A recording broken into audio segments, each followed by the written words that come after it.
All right. Well, hey, good morning, everybody. Andy Kerr here with Wake Up with Andy. So glad you're joining me today. We're waking up to who we're created to be. I like to think of it as tapping into our potential so that we can pull that out and use it to do great things in this world, help us get unstuck in life wherever we're at and get back to doing what we're made to do. Yeah. I'm here this morning with my good friend Darrell Cook and Pastor Darrell Cook, and we'll get into that. And we're going to tackle something really difficult. A lot of us here that are going to be on this morning and listening to this, I'm grateful that you're here building, really trying to build a community of people that help each other. Yeah. And I always think we're better together. All of us are smarter than one of us, and we really need each other to become the best version of ourselves. There's a lot of things that are happening in our world right now. It kind of almost feels like you look out the door and see what page of Revelation we're between murder hornets and locusts that are attacking literally, and not making that up. There's like all the kinds of and then, you know, our own issues in this country. And I want to really dive into, Darrell, and I'm so grateful for your kindness to me, your friendship over the past few years, getting to know each other. And for me, with all the stuff that's happening, we've seen riots over the weekend, peaceful protests about this issue, specifically coming out of what happened in, was it Chicago? Was it Chicago? Minneapolis. Yeah, with George Floyd, yeah. George Floyd. Just a horrific incident, but really is a symptom of something much deeper. Yeah. And as a white male growing up in the country and middle-class America, I realize I don't know what I don't know. And so first, we'll start with just tell us who you are. Right. Yeah. Well, man, I'm Darrell Cook, born and raised here, right here in Erie, PA, and you know, just one who loves the Lord, loves this city. Grew up right in schools, both Catholic as well as public schools. Went to St. Pat's, went to Mount Calvary, went to Edison, went to Central and East. So I've been around a little bit, right?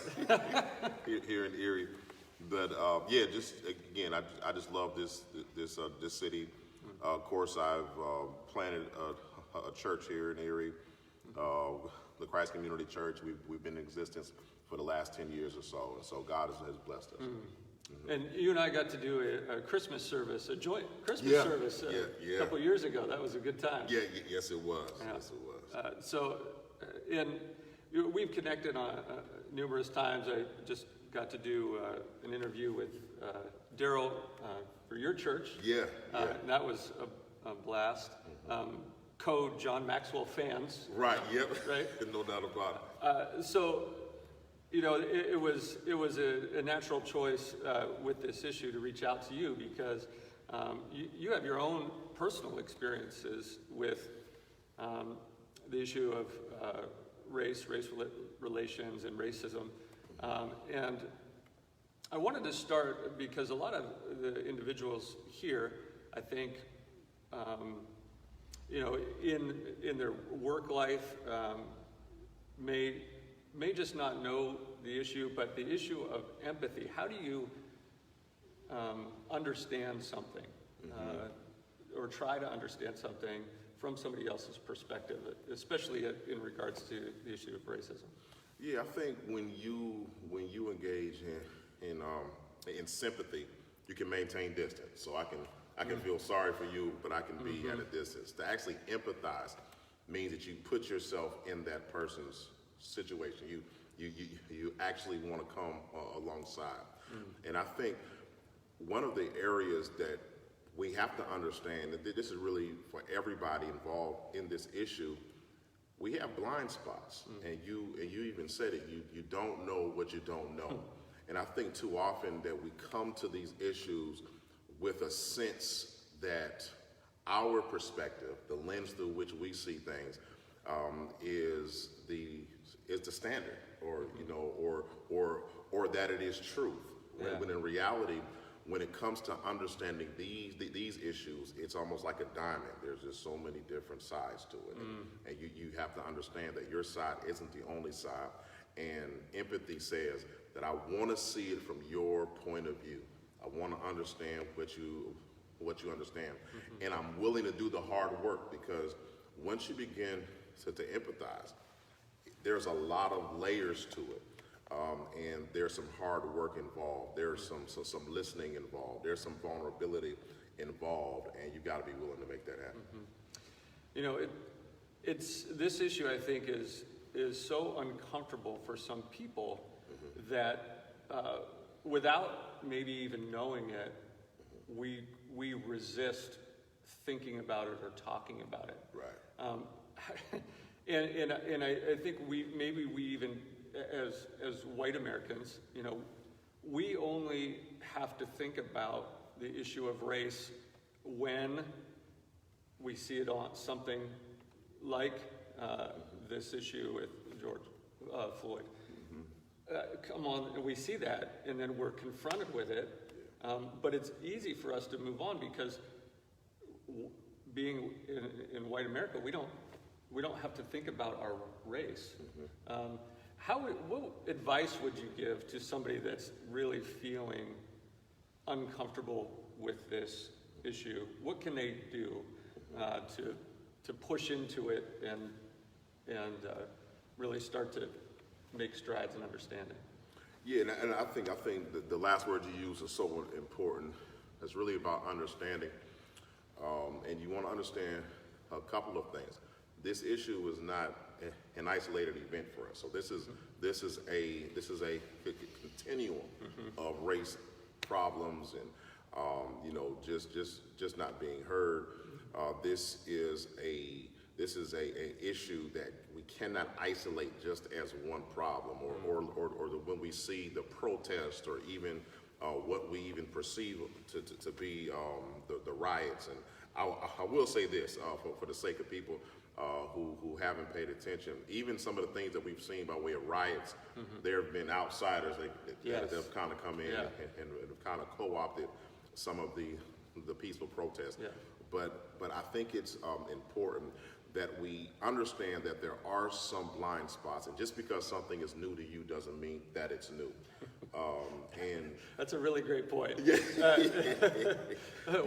What? There's racism? Right. Yeah. And I think that one of the stories I always tell people, and I was just telling you, my first introduction to race was at St. Patrick's in third grade, and one of my good friends came with invitations to his party. We were good friends. I wondered why everybody got invited. I didn't get invited. And he told me after school, when I asked him, it's because his father didn't like black people. Oh, wow. And so that was my baptism by fire.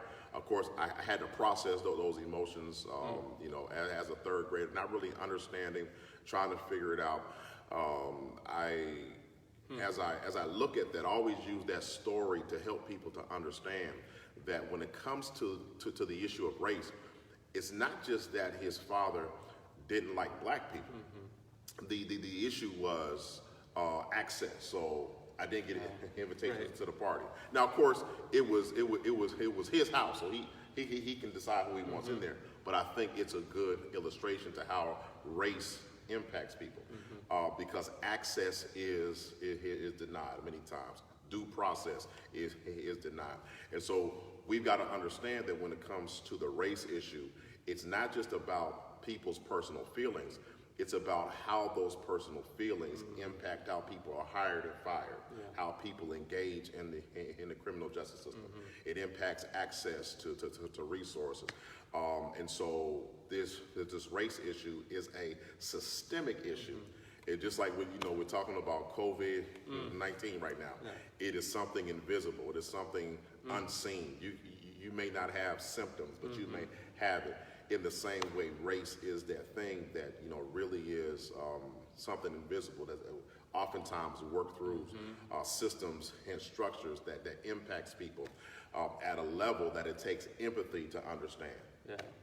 Yeah, that's so important, and it's invisible, I think, in a lot of terms for those of us who are white, Right.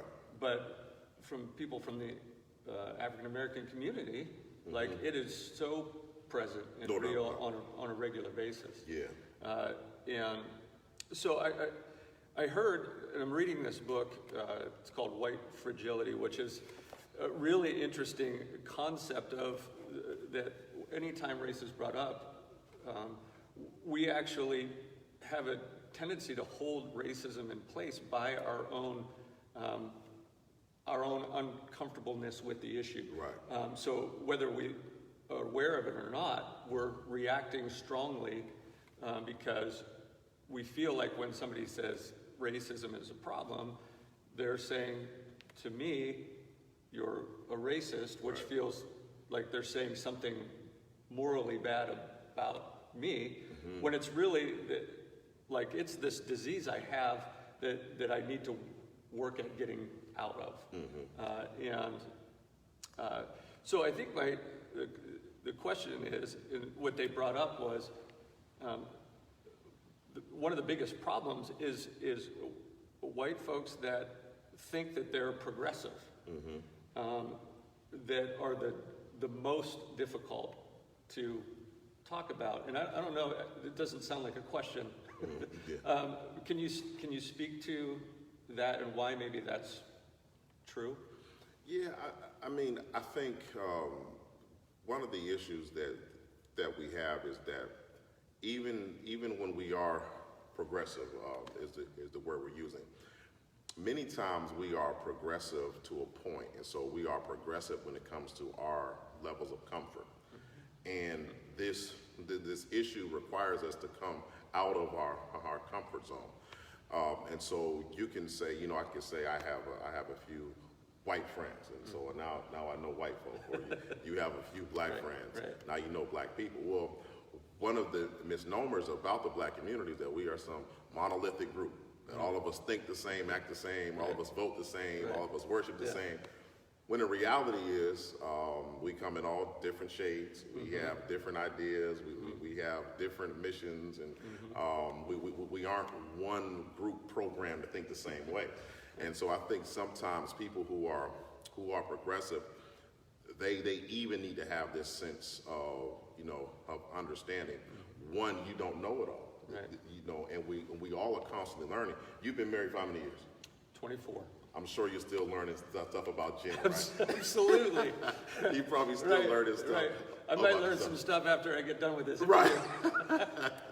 Yeah, and so if you can be in a relationship with somebody and you can be that intimate, and after 24 years you're still learning, how much so is it true that if you were going to be in proximity with people from a different cultural background, different dynamics, that you got to understand you don't know everything, and you always have to be in learning mode if we are going to grow.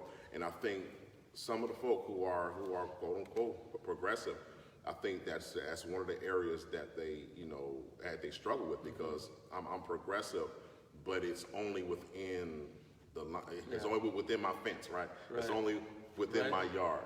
And most likely, if we call ourselves progressive, we like that about ourselves. Right. Yeah. So that when somebody, suggests that I may still have like some racism, it's offensive.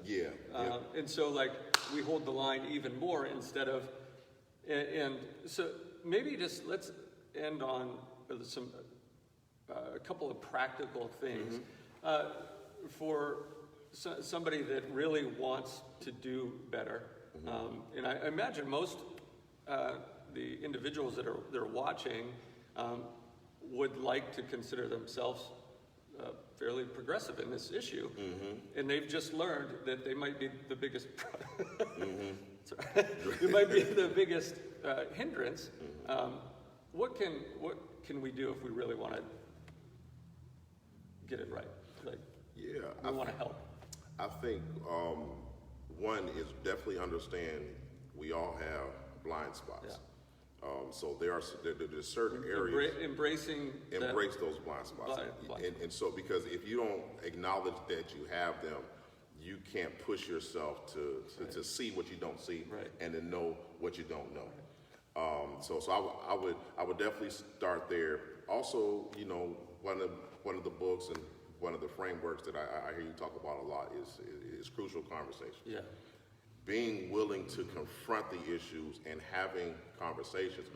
And if you're going to benefit from the discomfort, that means you have to have conversations with people who have a different point of view than you have, who experience life differently.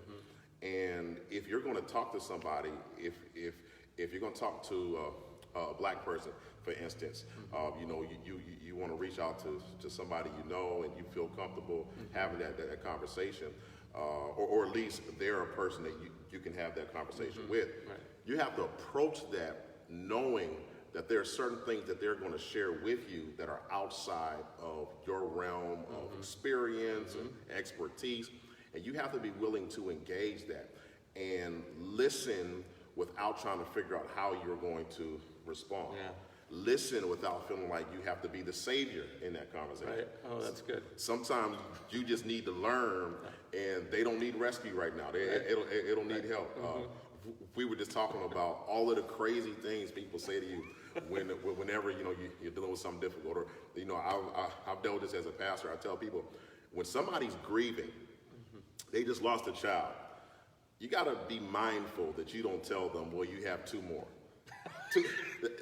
The fact that they lost the one is they'll never get that one back. And so them having two other children, that's really not a good thing to say. It's so bad. That's so bad. Yeah, so I think it was Brene Brown that said the worst thing you can say in those situations is starting a sentence with "at least." Right. Yeah. So we were talking about Jen and I, trying to get pregnant. Yeah. And I have a video about that, and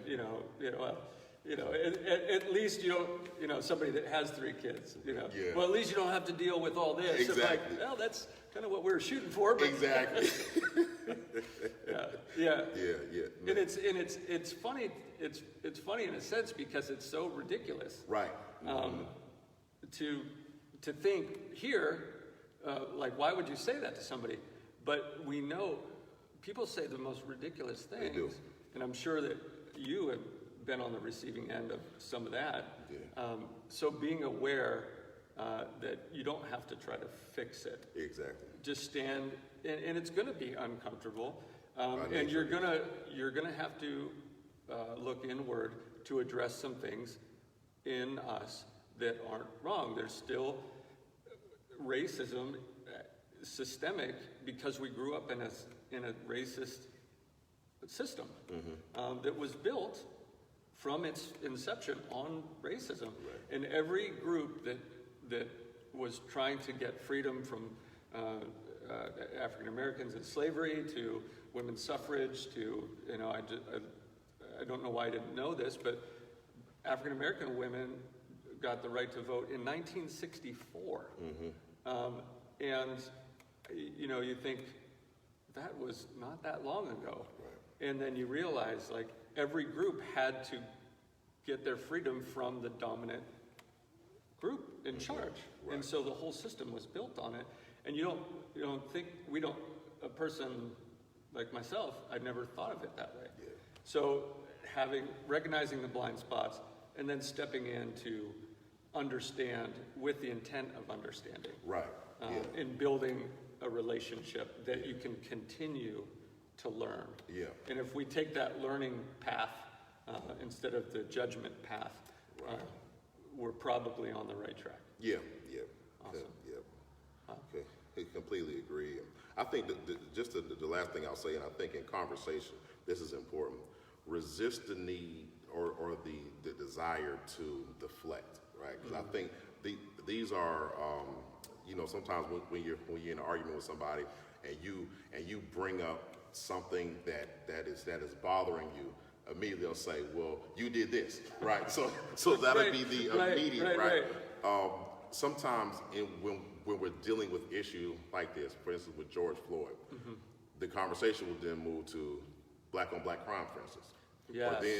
Or then the conversation will move to something else. Now the conversation has moved to the riots, right?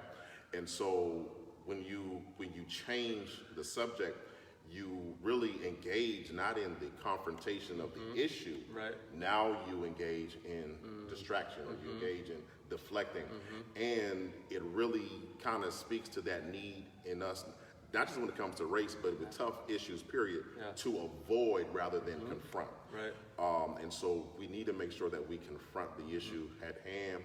I'll close by saying this.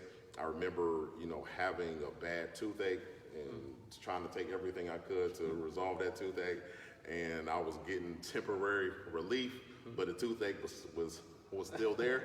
So I finally needed to go to a dentist, and I realized I needed a root canal. But before I did that, I had to take some antibiotic because there was infection there. Oh, wow. Because I was dealing with the symptoms, I wasn't dealing with the root of the issue, and that's why the pain wasn't going. Literally, the pain wasn't going anywhere. And so I think it's important for us not to always get caught up on symptoms, but what's the root issue, and not allowing myself to get distracted from that, or not engaging in avoidance and trying to get around it. And I got to confront it. I think that's a great word, and to take that analogy, it's a painful issue. Yeah. And you realize that there's going to be high emotions. There is. And strong opinions, and not to be afraid of it, but to step into it. And if you want to fix it, you've got to do something drastic, like pull the tooth or drill out the root. Right. Yep. And that's the only way, really, because ultimately we do want it fixed. But ironically, one of the ways that we start fixing it is to understand it, to step into it and empathize with those that are struggling and suffering. Yeah. Thank you so much, man. I appreciate you. Yes, sir. Love man. you. Love you too. Everybody, thank you. And I do want to address questions, and please put up those questions, and I can address them offline. If you have some that you don't want to post in their direct, and just direct message me. And if I can't speak to it, I'm going to call Darrell and help, because this is an extremely important time and issue in our community, in our culture, and we need to get it right. So thanks, everybody. God bless you, and we'll catch you tomorrow. Blessings.